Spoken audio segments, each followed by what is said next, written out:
Assalamualaikum warahmatullahi wabarakatuh. Perkenalkan, kami dari kelompok 12 yang beranggotakan Komarianti NIM 15, Nila Lailatul Mukarromah NIM 21, saya Hidatun Nikmah NIM 28, dan Setio Rini Wahyu Ningrum NIM 29. Di sini kami akan membahas tentang pengembangan silabus dan RPP. Yang pertama ada pengertian silabus, manfaat, dan landasan dan prinsipnya. Silabus ialah rencana pembelajaran selama 1 semester yang memuat standar kompetensi dasar, tujuan pembelajaran, kegiatan pembelajaran, media, serta sumber alat evaluasi yang digunakan.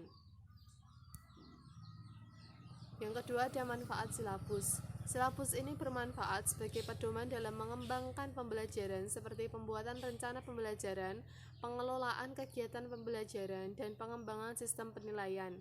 Silabus berperan sebagai sumber pokok dalam penyusunan rencana pembelajaran. Jadi silabus ini sangat penting ya, dia sebagai sumber pokok dalam penyusunan rencana pembelajaran yang akan digunakan dalam 1 semester yang akan datang.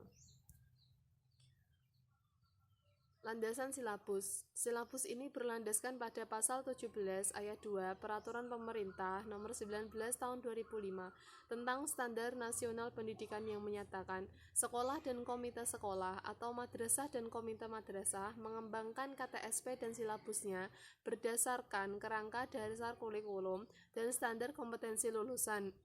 Di bawah supervisi dinas kabupaten atau kota yang bertanggung jawab di bidang pendidikan untuk SD, SMP, SMA, dan SMK, dan departemen yang menangani urusan pemerintahan di bidang agama untuk MI, MTS, MA, dan MAK. Selanjutnya, prinsip silabus. Silabus ini memuat prinsip ilmiah, relevan, sistematis, konsisten, memadai, aktual dan kontekstual, fleksibel, dan juga menyeluruh. Selanjutnya ada pengembang dan unit waktu. Pengembang silabus dapat dilaksanakan secara mandiri, berkelompok atau MGMP.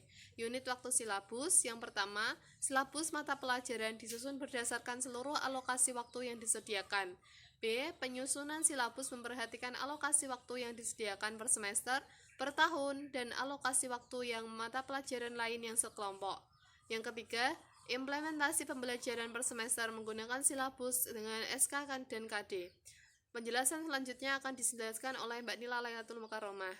Sekian dari saya. Mohon maaf apabila ada salah kata. Wassalamualaikum warahmatullahi wabarakatuh. Baik, perkenalkan nama saya Nila Lailatul Mukarromah NIM 21. Di sini saya akan mencoba untuk menerangkan mengenai langkah-langkah penyusunan silabus. Yang pertama, ini harus melakukan pengkajian, kemudian menentukan kompetensi inti.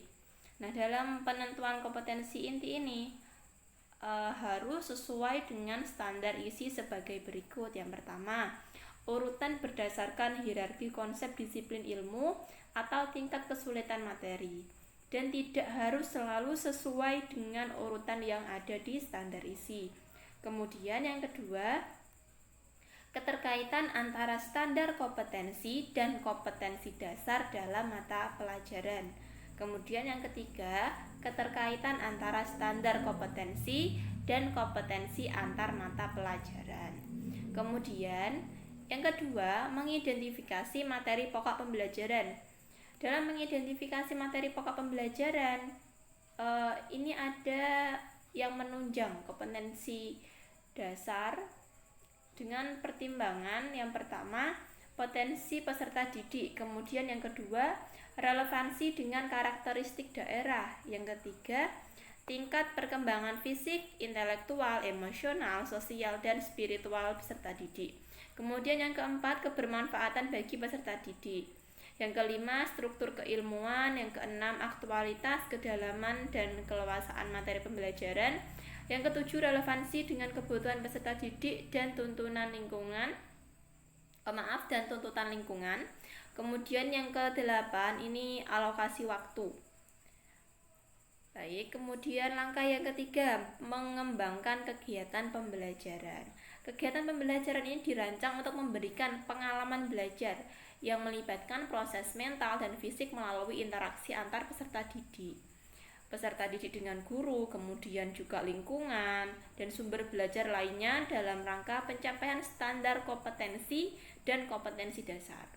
Pengalaman belajar yang dimaksud ini dapat terwujud melalui penggunaan pendekatan pembelajaran bervariasi dan berpusat pada peserta didik. Kemudian, langkah penyusunan silabus yang keempat, merumuskan indikator pencapaian kompetensi. Indikator sesuatu yang menunjukkan arah, informasi, tanda, gejala suatu masalah. Faktor yang menunjukkan bahwa standar kompetensi dan kompetensi dasar dapat dicapai. Hal ini ditandai oleh perubahan perilaku yang dapat diukur yang mencakup sikap, pengetahuan, keterampilan. Kemudian indikator ini dikembangkan sesuai dengan karakteristik dari peserta didik. Kemudian juga mata pelajarannya seperti apa, kemudian satuan pendidikan, potensi daerah, dan dirumuskan dalam kata-kata kerja operasional yang terukur dan dapat diobservasi. Indikator ini digunakan sebagai dasar untuk menyusun alat penilaian untuk mengukur kualitas hasil belajar peserta didik tersebut. Kemudian yang kelima, ini menentukan jenis penilaian. Penilaian pencapaian kompetensi dasar peserta didik dilakukan berdasarkan indikator. Penilaian dilakukan dengan menggunakan tes dan non-tes dalam bentuk tertulis maupun lisan, ataupun juga bisa dengan pengamatan kinerja, kemudian pengukuran sikap, kemudian ada juga beberapa tugas untuk membuat karya atau membuat proyek dan lain sebagainya. Kemudian menentukan alokasi waktu. Nah, penentuan alokasi waktu pada setiap kompetensi dasar ini berdasarkan pada jumlah minggu efektif dan alokasi waktu mata pelajaran per minggu dengan mempertimbangkan jumlah kompetensi dasar, kemudian keluasaan ke dalam tingkat kesulitannya juga, kemudian ada tingkat kepentingan kompetensi dasar. Nah, alokasi waktu yang dicantumkan dalam silabus ini merupakan perkiraan waktu rata-rata untuk menguasai materi pelajaran yang menggambarkan pencapaian kompetensi dasar yang dibutuhkan oleh peserta didik yang beragam. Jadi, alokasi waktu ini tergantung dari perkiraan seorang guru seberapa lama peserta didik itu mampu menguasai materi yang disampaikan. Kemudian yang terakhir, menentukan sumber belajar. Nah, sumber belajar ini merupakan sebuah rujukan, objek atau bahan yang digunakan untuk kegiatan pembelajaran. Ini bisa berupa media cetak atau mungkin sekarang kan sudah canggih bisa menggunakan media elektronik. Kemudian juga lingkungan fisik, alam, sosial budaya, dan masih banyak lagi. Nah, cukup itu dari saya. Terima kasih. Assalamualaikum warahmatullahi wabarakatuh. Baik, selanjutnya saya akan menjelaskan tentang definisi, manfaat, dan prinsip RPP. Pertama, definisi RPP.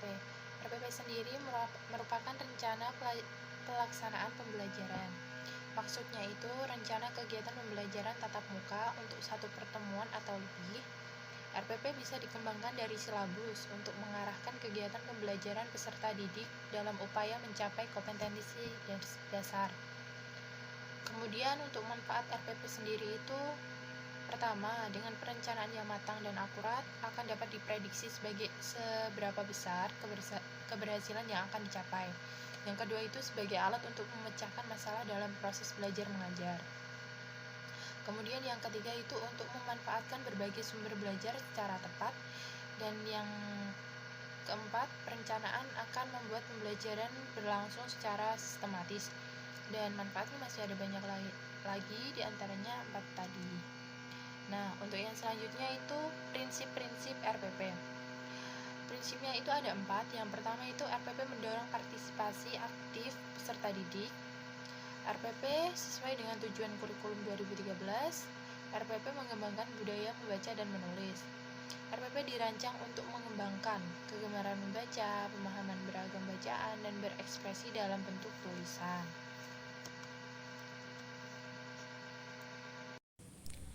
Baik, selanjutnya yaitu langkah-langkah menyusun RPP. Ada 3 langkah-langkah dalam penyusunan RPP, diantaranya yaitu 1. Identitas mata pelajaran, 2. Standar kompetensi dan kompetensi dasar, dan ketiga yaitu indikator. Nah, pertama yaitu identitas mata pelajaran. Identitas mata pelajaran mencakup 4 hal, yaitu ada mata pelajaran sendiri, terus ada kelas, ada semester, dan ada alokasi waktu. Sedangkan standar kompetensi dasar dan kompetensi dasar sendiri yaitu sesuai dengan isi. Selanjutnya yaitu indikator. Dalam mengembangkan indikator, ada beberapa hal yang harus dipertimbangkan, di antaranya yaitu 1. Yaitu setiap KD harus dikembangkan menjadi beberapa indikator. Kedua, yaitu indikator harus menggunakan kata kerja yang bisa diukur atau diobservasi. Yang ketiga, yaitu setiap indikator yang menempati satu KD yaitu merupakan sikap, berpikir, dan bertindak yang secara konsisten.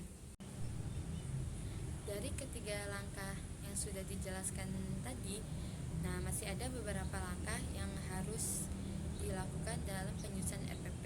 Di antaranya yaitu menentukan materi pelajaran, terus menentukan skenario dalam belajar, dan juga menentukan tujuan dari pembelajaran tersebut. Bukan hanya itu saja, ada juga sarana dan sumber dalam proses pembelajaran tersebut, dan juga terakhir penilaian. Sekian presentasi dari saya, kurang lebihnya wassalamualaikum warahmatullahi wabarakatuh.